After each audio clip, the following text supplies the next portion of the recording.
Louvado seja nosso Senhor Jesus Cristo.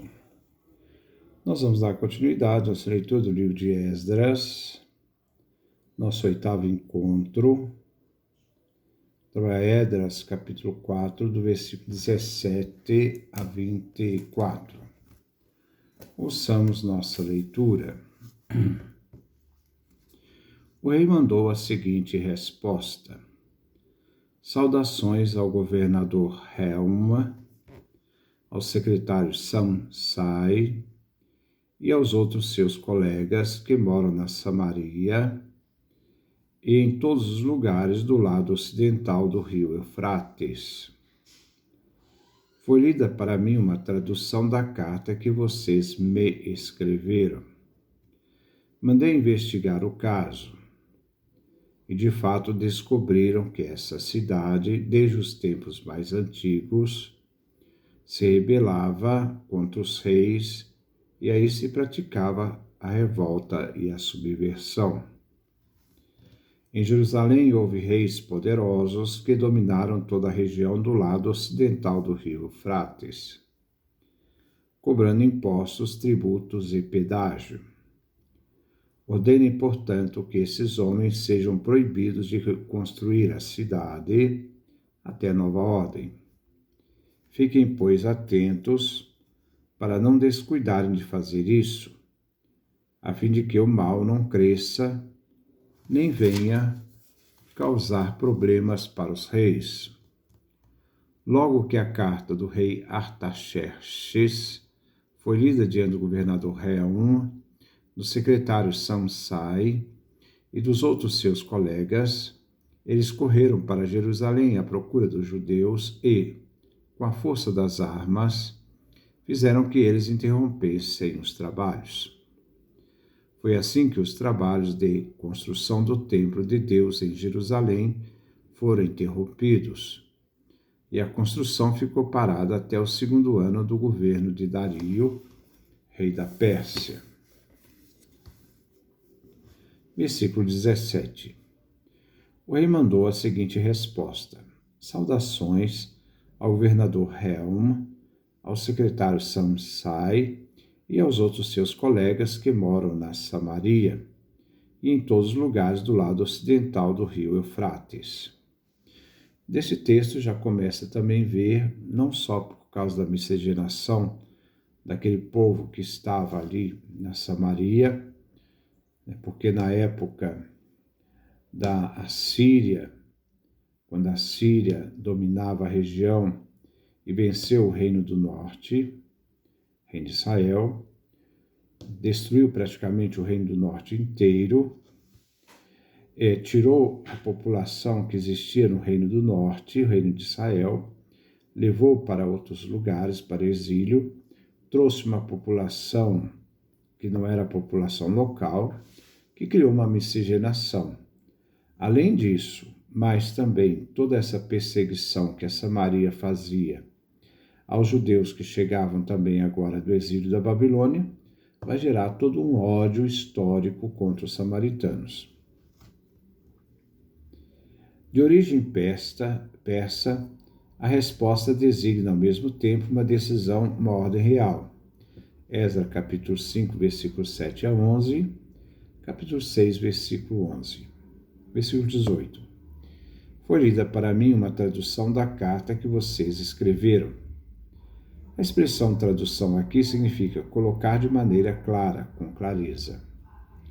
Seria uma alusão à tradução persa da carta em aramaico, onde o rei entendeu perfeitamente o conteúdo da carta. Versículo 19. Mandei investigar o caso e, de fato, descobriram que essa cidade, desde os tempos mais antigos, se rebelava contra os reis, e aí se praticava a revolta e a subversão. Aqui se refere às revoltas dos reis Ezequias, do ano 716 a 687. Nesse caso, a revolta não foi nessa data, essa data foi a data em que Ezequias era rei de Judá, e Joaquim, do ano 609 a 598. Joaquim reinou nesse período. E também na época de Sedecias, em 598 a 587. Foi o reinado de Sedecias. Nós vemos que houve umas certas revoltas ali nesse período, contra os dominadores. Vemos 2 Reis, capítulo 18, versículo 7, 2 Reis, capítulo 24, versículo 1 e versículo 20. Versículo 20. Em Jerusalém, houve reis poderosos que dominaram toda a região do lado ocidental do rio Eufrates, cobrando impostos, tributos e pedágio. Corresponde aqui às épocas em que os reinos vizinhos eram vassalos ou pagavam impostos aos monarcas israelitas. Quem pagava imposto? Moabe, Edom, Damasco, etc. Em mais de uma profecia dinástica, o poder se estende do Eufrates até a torrente do Egito, exatamente a região chamada Transeufratênia. Isso deixou de ser uma pretensão política dos repatriados, que aceitaram a condição de serem vassalos do Império Persa. Essa atitude foi uma prudência política e salvação para os judeus, se nessa época eles fossem um reino a mais, seriam envolvidos ou tragados pelos estrangeiros, como província de um vasto Império Persa. E, no entanto, ao se submeterem ao Império Persa, eles se submeteram à proteção do Império. Artaxerxes acreditou muito facilmente nos falsos informantes, o que não contradiz o que sabemos de seu caráter e atuação. A referência que se dá aqui a reis poderosos se refere a Davi e Salomão. Versículo 21.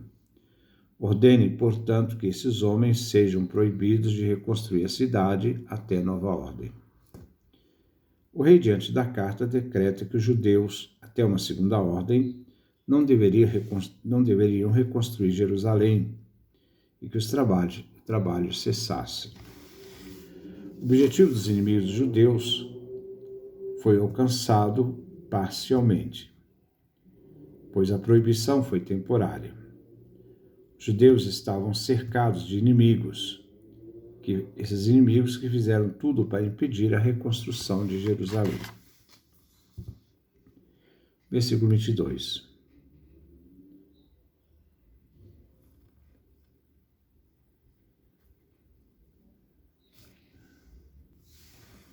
Fiquem, pois, atentos para não descuidarem de fazer isso, a fim de que o mal não cresça, mas venha a causar problemas para os reis. Artaxerxes pede aos emissários da carta que fiquem em vigilância, para que os judeus obedeçam a ordem do rei e não reconstruam por enquanto a cidade de Jerusalém nem um templo. Versículo 23. Logo que a carta do rei Artaxerxes foi lida diante do governador Helm, do secretário Sansai e dos outros seus colegas, eles correram para Jerusalém à procura dos judeus e, com a força das armas, fizeram que eles interrompessem seus trabalhos.